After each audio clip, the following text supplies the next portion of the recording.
Peoples party और वफाक के दरमियान जो फड्डा चल रहा था, मतलब वफाक तो नहीं, वफाकी हुकूमत कहना चाहिए, तो वो एक माह में जो है वो पीपल्स पार्टी के तहफ़्फ़ुज़ात दूर करने की जो है वो मोहलत दी गई है पीपल्स पार्टी की जानिब से कि जनाब हम एक महीना जो है मॉनिटरिंग करेंगे कि हमारे साथ जो किए गए वादे हैं क्या वो पूरे होते हैं या नहीं। मतलब आप समझ लीजिए कि जिस तरह अभी थोड़ी देर पहले मैं बता रहा था ना कि पाकिस्तान और अफगानिस्तान के दरमियान सीज़ फायर है, तो यहाँ पर भी एक सीज़ फायर हुआ है और ये कहा गया है जी दोबारा भी हम इसको जो है मॉनिटर करके दोबारा जो है वो हम मिलेंगे।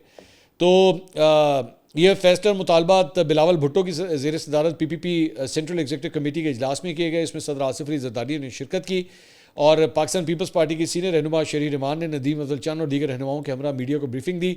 शरीर रहमान ने कहा कि आज होने वाले इजलास में दहशतगर्दी की मजम्मत करते हुए फैसला किया गया है कि इस जंग में अफवाज पाकिस्तान के शाना बशाना होंगे।